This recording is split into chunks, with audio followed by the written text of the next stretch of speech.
Assalamualaikum warahmatullahi wabarakatuh. Perkenalkan, nama saya Jeremy Asido, dengan NIM 11011919308. Sekarang saya akan mempresentasikan mengenai tugas besar literasi data, yaitu perkembangan reksadana dari tahun ke tahun. Oke, langsung. Yang pertama, di sini ada daftar isi. Di awal itu ada step pertama itu adalah pendefinisian pertanyaan riset dan identifikasi masalah. Selanjutnya dilakukan pengumpulan data, lalu ada evaluasi kualitas data, visualisasi data, dan terakhir adalah hasil dan kesimpulan. Nah, yang pertama, pendefinisian pertanyaan riset, yaitu adalah bagaimana perkembangan reksadana dari tahun ke tahun. Dari pendefinisian pertanyaan riset tersebut, pertanyaan ini tidak terlalu sederhana dan terlalu kompleks, dan membutuhkan lebih sekedar dari analisis sederhana. Dan saya pun memiliki cukup data dan jenis data yang tepat, dan bisa didapatkan jawaban yang jelas. Selanjutnya, di sini ada identifikasi masalah. Variabel yang dibutuhkan untuk menjawab pertanyaan penelitian yaitu adalah saham dan persentase kenaikan atau penurunan nilai saham. Metode yang saya lakukan adalah variabel tersebut merupakan variabel kualitatif karena variabel tersebut nilainya tidak dapat diurutkan baik secara logis maupun alami. Variabel tersebut merupakan variabel kontinu karena variabel tersebut nilainya bisa dalam bentuk angka yang tidak terbatas. Dan variabel tersebut skala nominalnya karena tidak dapat diurutkan baik secara logis maupun alami, posisi data setara, tidak dapat diurutkan, tidak dapat dilakukan operasi matematika. Pengumpulan data. Yang pertama, saya melakukan pengumpulan data dengan cara observasi karena data dapat ditemukan dengan melihat dari data website di internet. Nah, berikut langkah-langkah observasi yang saya lakukan, yaitu menentukan objek yang akan diamati, yaitu investasi jangka panjang yang baik untuk masa depan, mengumpulkan data terkait objek seperti data resiko investasi, tujuan investasi, dan jenis investasi. Selanjutnya, menentukan sumber data yang ditunjukkan, yaitu Bursa Efek Indonesia dan Badan Pusat Statistik dan juga Google Finance. Setelah itu, data dari sumber yang digunakan menyiapkan laporan dan mencatat hasil observasi. Selanjutnya,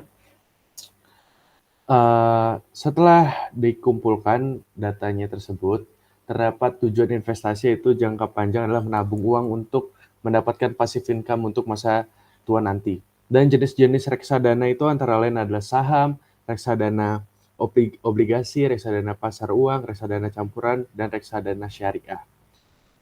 Oke, selanjutnya di sini saya melakukan evaluasi. Saya di sini melakukan evaluasi kualitas data. Yang pertama, komplit. Kedua variabel yang digunakan tersedia di internet, yaitu ada di link berikut yang diolah oleh Bareksa.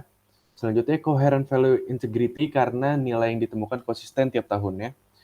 Correct karena data yang ditemukan di berbagai sumber sudah valid dan terbukti kebenarannya. Accountable karena yang bertanggung jawab terhadap data yang ditemukan itu adalah Otoritas Jasa Keuangan sendiri atau OJK dan diolah oleh Bareksa. Sumber datanya berikut, ada link yang saya lampirkan. Selanjutnya, nah ini visualisasi datanya. Terpampang ada visualisasi data jumlah investor pasar modal, jumlah investor reksadana, jumlah investor CBES, jumlah investor surat berharga negara. Dapat dilihat di tiap tahunnya terjadi kenaikan. Data yang saya dapatkan ini masih di bulan Juni 2021 terakhir ya, bulan Juni 2021. Nah, setelah itu saya melakukan uji statistik. Hasil pengukur yang pertama ada mode hasil pengukuran yang paling tinggi frekuensi kemunculannya pada bar chart nomor 1 dapat diketahui data disajikan berbentuk grafik bar yang menunjukkan kenaikan jumlah investor dari 2018 sampai Juni 2021 pada 4 jenis investasi. Data-datanya dapat dilihat sebagai berikut. Selanjutnya ada median. Hasil pengukuran merupakan nilai tengah dari hasil pengukuran yang sudah disusun berurut dari nilai terendah ke nilai tertinggi. Lalu ada hasil pengukuran meannya. Hasil pengukuran merupakan jumlah dari keseluruhan hasil pengukuran pengukuran dibagi dengan jumlah pengukuran.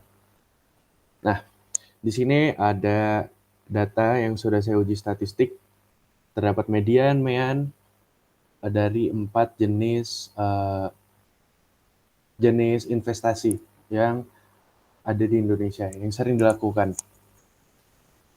Nah, kesimpulannya adalah setelah dilakukan pendefinisian data, pertanyaan riset, identifikasi data, pengumpulan data, evaluasi dan visualisasi data, juga dengan ada data yang telah disajikan, dapat disimpulkan bahwa investasi reksadana saat ini merupakan investasi yang cocok bagi kaum milenial untuk melakukan investasi jangka panjang.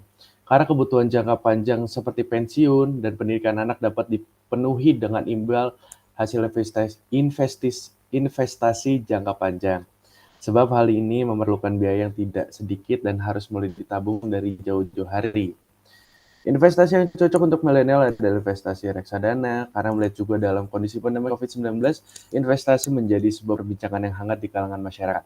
Reksadana adalah bentuk investasi yang cocok bagi pemodal kecil dan memiliki risiko yang lebih kecil, dan juga memiliki potensi yang lebih meyakinkan dibandingkan jenis investasi yang lain, karena melihat juga dalam kondisi pandemi COVID-19 ini.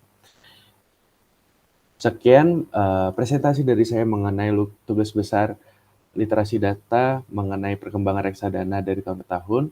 Mohon maaf apabila ada kesalahan kata.